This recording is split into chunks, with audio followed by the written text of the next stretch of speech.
Purnamidam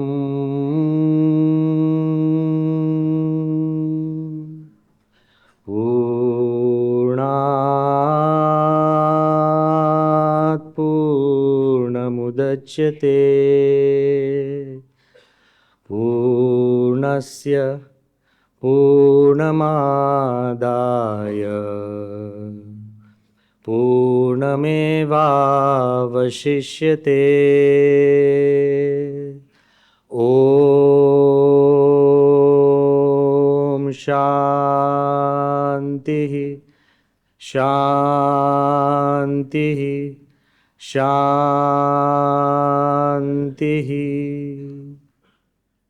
In the divine presence of Bhagavan Swami Narayan, in the equally divine presence of all the great avatars, the divine energies, which showers their grace upon us, in the revered presence of all the saints, the leadership of UAE, at the same time the leadership of India, and also in the presence of so many of you who I met as dignitaries and whom I revere as devotees today, and every one of you sitting in this hall. Well, you've been a great part of this entire journey of the Mandir. That's why I personally stand before you and tell you that you are the heart of this Mandir. And I stand before you in all humility, full of gratitude, because I know without all of you, I mean each one of you, the smallest and the biggest and the newest and the oldest, each one of you who have played a part in this journey, and I know how much you value what you have done. But I wanted to share with you that this journey and this temple would not be standing without the blessings of the divine, without the prayers of our forefathers, without the visionary leadership of this nation, and without the strength and integrity of our Prime Minister. And what do I mean by that? That the Mandir today stands gracefully and gloriously. Gloriously because I remember the 14th of February. By God, we did not have a second to spare. And in all frankness, to walk our Prime Minister for 4.5 hours, you need to be divine. But I wanted to tell you, each one of you, those who are present, those who have seen, and those who have heard, I remember that evening when he arrived. It was the presence of our Guru Mahan Swami Maharaj that made it divine. But when our Prime Minister arrived and straight out of protocol, when he embraced and hugged me, he whispered into my ear that you have brought Pramukh Swami Maharaj back to life, and there is nothing bigger than that for me. But he also said that UAE is adding a golden chapter in the history of humanity. But it does not end there.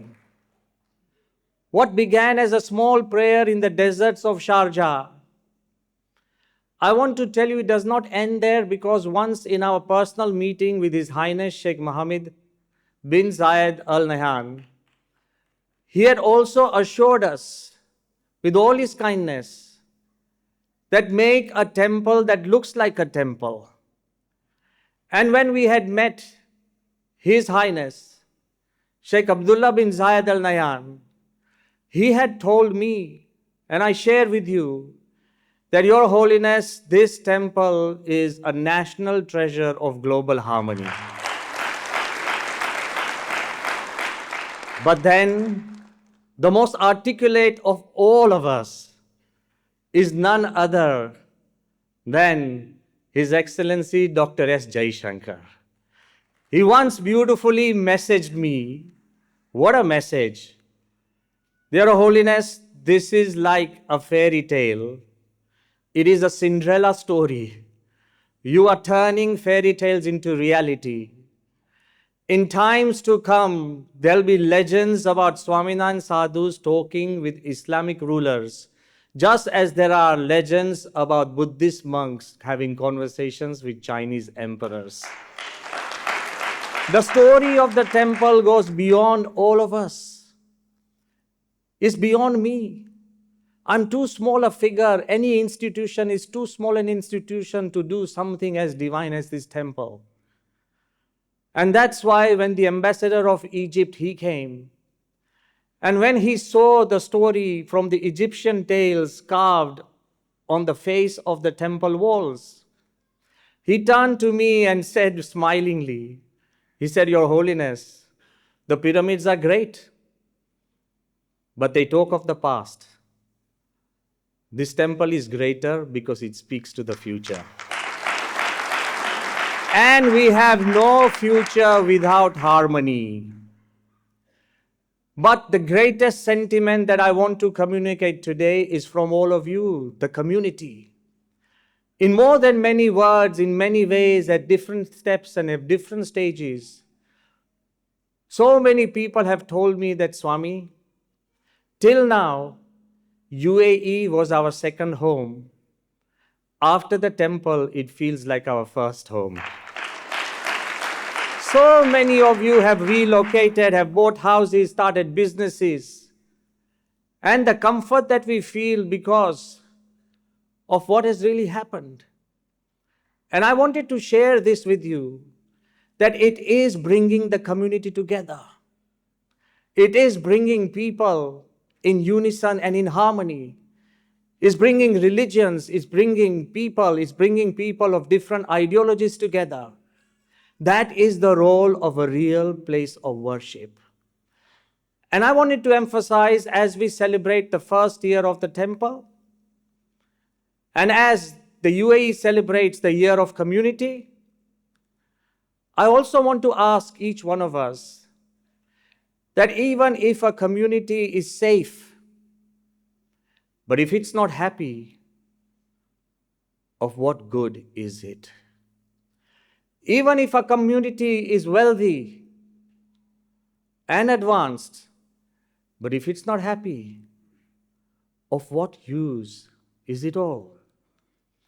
Even if a community is free, and if that freedom does not give us happiness, what use is freedom? I want to emphasize that one of the things that the mandir is adding to the community is the dimension of inner happiness and not the happiness we always talk about. Think about it. Happiness is very elusive. If God comes down on this earth and asks you, just ask for one thing that will make you happy, you will be a confused lot. Because you can get the whole power of the world, like Napoleon Bonaparte, he said, after conquering half of the world, that I have not had 6 days of happiness. Even with all the fame that Michael Jackson had, most people wanted to be like him, and he often said, it hurts to be me. Power is there. Happiness is elusive. Fame is there. But the greatest comedian that the world has ever seen, Sir Charles Chaplin, he often said that I alone could make the whole world laugh, but the whole world together could not make me smile. He was a very sad man. Happiness is elusive. It is not dependent on our power or our fame or our activity or our talent. And that's what I wanted to emphasize. That there are two types of happiness that all of us seek. One is, which majority of us believe in, is we become happy by making ourselves happy. We become happy by eating. Don't deny it. Because there's sumptuous food after this. We become happy when we get things. We become happy when we buy things. We become happy when people praise us. We become happy when we achieve things. But this is all happiness to do with me, me, and me. Selfish happiness does not have that depth of long-lastingness. But there is the other type of happiness that we become happy by making others happy. In the joy of others lies our own. We become happy by bringing a smile to somebody else, by helping somebody else, remember, when we help somebody to the top of the mountain, you too reach the top of the mountain. When you've helped me make this mandir, you too are the greatest part of this mandir. And I want to say this mandir shows us a different dimension of happiness for community. Selfless happiness. The hundreds of volunteers who have participated not for themselves but for others, they have that happiness by giving their time and giving themselves and creating this temple not for themselves, for others, selflessness. The foundation of this temple itself is a selfless prayer by His Holiness Pramukh Swami Maharaj. In 1997, in the deserts of Sharjah, when he was not even in Abu Dhabi, he says a prayer for Abu Dhabi, selfless. He says a prayer for a temple which he knew he would not be there to see, selfless. He says a prayer not for the Swaminarayan religion or my faith or Sampradaya. He says a prayer, may this temple bring countries, cultures and religions closer together, selfless. The foundation of this entire temple is a selfless prayer. And then again, when I was in the palace, Qasr al-Watan, meeting His Highness, Sheikh Mohammed bin Zayed Al Nahyan, and when I told him that Your Highness, we would like to do a simple temple which looks like a normal building, he said, if it's a temple, let it look like a temple. I will come, my children will come, and my grandchildren will come. What selflessness! But that prayer and that selflessness is not just limited to the leaders. It was COVID time, as the ambassador mentioned, where countries shut, when MOUs were cancelled, when everything came to a standstill. That is when His Highness Sheikh Abdullah bin Zayed Al Nahyan, he called me to his desert palace, worried, sitting in mask. He asked me, Your Holiness, what will happen to the temple? And I said, Your Highness, if I'm doing God's work, and if there is a God up there, and if I'm doing God's work, He will get it done. And if there is no God up there, what's the harm in trying to do something beautiful on this earth and failing? Failure is not unhappiness. The man who dies trying to save somebody else is also a hero. We never fail in life. We just fail to try. And His Highness was generous enough to say, if you need anything, our doors are open. Sheikh Nahyan has always been there every time we needed him. Dr. Mughir, when they sat down to give licenses to the places of worship, and I'm not saying it arrogantly, I'm not saying it proudly, but I'm saying it with gratefulness. Because of the mandir, DCD was established. Because of this mandir, they said we might have to give you a license. I said, why just us? Give it to everybody. And just to honor that, they gave the mandir 001. This is a complete creation of selflessness. Everything you see in the story of this temple is pure selflessness. And that is why I believe the temple itself is generating more and more interest and more values. For your understanding, It's not just the stones, it's not just the murtis, it's just not just the creators, but the 2.2 million people who have come to visit this temple in this 1 year from across the world. They have all left a selfless prayer behind. The energy of these prayers of small and large and big is generating greater and greater peace. For your understanding, almost 1.3 million people have been served free meals. More than 1,000 rituals have been performed. More than 20 weddings.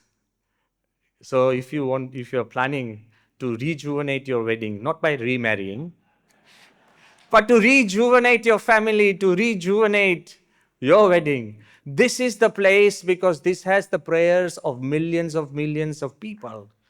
But I also want to say, this is the tangible temple, the visible temple, the temple you can see and feel and hear about. But what about the invisibles we can't measure? What about the intangibles? What about the thousands who have privately prayed and have changed? The temple has created that miracle. I want to tell you, the little boy, 9-year-old boy, when he became the millionth visitor, and when he met us, very privately we told him, what is the gift you want to take back from the temple? And he asked the saints, and the saints said that, why don't you every day touch the feet and bow down to your parents? He was a complete outsider. I never knew whether he'll follow it or not. But I want to proudly say, this Pranav, he started bowing down to his parents. He started bowing down to all the elders. And in that process, he says that he has learned to study better. He has learned to make his own bed. And he has become the most loved child of their parents. I would ask him to stand up. He is our youngest and the smallest. You know, there he is. He is our youngest and the smallest person in here. So this is why I wanted to say that he is with us. But it doesn't end there. A man, an adult, we all have our own ghosts. And Gautam Kumar is the head of many countries in his business. He controls so many things, but he could not control his addiction. But when he came to the temple 2 years ago, before it was finished, very casually I said that, would you want to give up something? Never forced, never compelled, and never monitored. After 2 years, he met me. That, Swami, I was smoking 2 cigarette packs per day, and I have given that up. I have lost 25 kilos, and I myself have helped 3 other people give up addictions. He is here with us. I would ask him to stand up.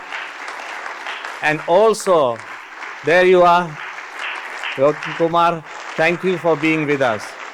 But you might think that the security is too tough. You might think that I come to the temple once in a year or annually just for your puja. But there's a man who I bump into almost every other day.